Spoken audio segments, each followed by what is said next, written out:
Hey, what's up? I'm Bethany from Eratoxica, and you're watching LUSOBEAT.com. Bethany, thank you for sitting down with our LUSOBEAT audience. I guess you could say I'm your typical Portuguese girl. I grew up very involved in the Portuguese culture and the community. My father was born in Terceira. My mom was born in St. Michael. I was born in Providence. Grew up in Warren, Rhode Island. And I was always, like I said, very involved in the traditions that my parents always had around us. It's a great experience. I love having these guys behind me. I'm very comfortable. I've done a lot of singing, you know, whether it be solo or with different bands, and I've never felt as comfortable as I do now. Every show is like a great experience to me. I love getting on stage with them, and it's just a lot of fun. Being the only girl at times can be very frustrating.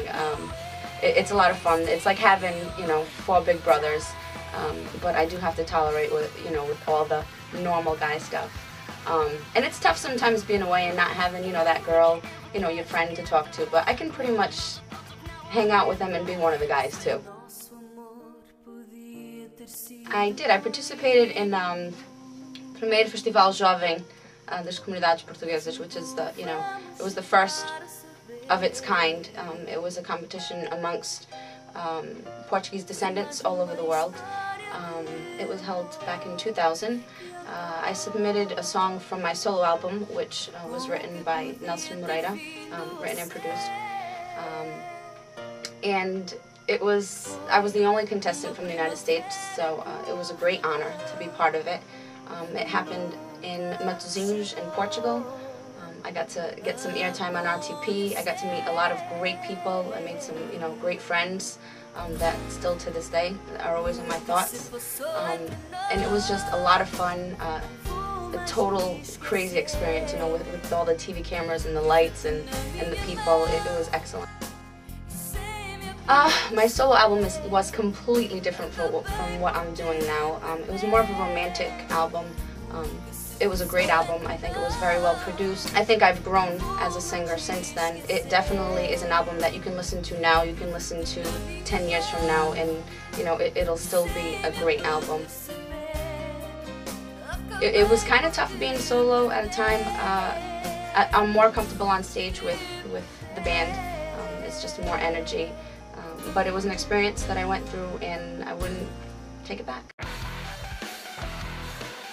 Banda Carnaval. I kind of inherited that band from, I started singing with a local band, Carnival, actually from Fall River area. The lead singer, I ended up starting by doing background vocals, and the lead singer left, so I kind of took charge and sang for the band. My sister, Lisa, sang with me at that time. It was a good experience. It was a lot of headaches, I'm not gonna lie. I kind of had to take the bull by the horns and kind of fend for my own. It's very difficult being the front runner of the band and at the same time having to be the singer of the band. But it was a cool experience. Absolutely. It helped me realize that I never want to be the manager of any kind of band. But I think all those little experiences, you know, you just learn every day. You're always learning something new. So in order for me to be where I am today, I knew I had to be where I was then. I played the accordion. I started playing the accordion, I think I was in 3rd grade. My mom played accordion, and I picked it up one day and just started playing the Holy Ghost songs. And so I got started with that. I also play the flute, which people have seen me play with Eratoxica in the past. Probably not going to happen again.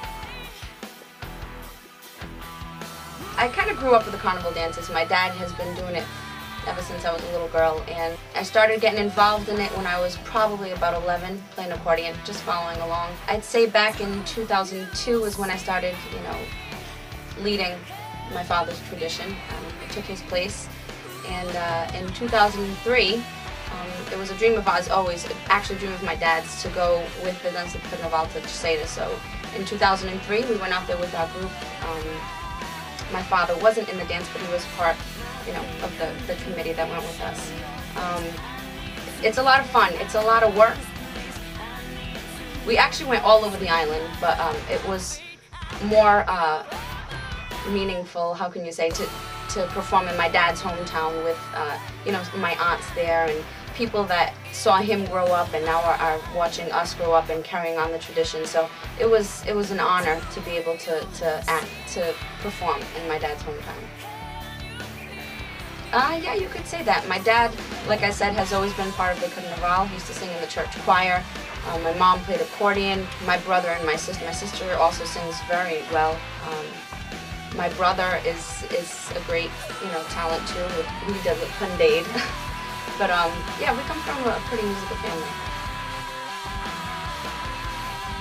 I want them to know that the energy that they see on stage, you know, what you see is the true me. I love every minute of being on stage, and I love that, you know, I have the crowd there. I love our fans. It's just a big part of me, and we try to portray that to everybody. So that's what I want everybody to know. It's the true us. If I were to say Porto, Benfica, or Sporting, which one are you? Benfica. If I were to say Vinho Verde or Vinho Tinto? Vinho Tinto, always. Bethany, it's been a pleasure having you here. It's a pleasure being here. Of course, Eratoxica.com. You can send me an email at any time. And MySpace /Eratoxica. Thank you very much. Thank you. Bye-bye.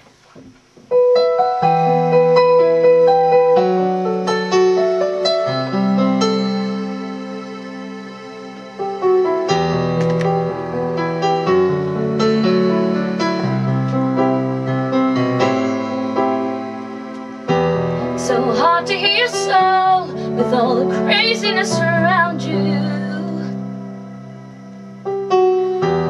All the pressures of the world closing in on you.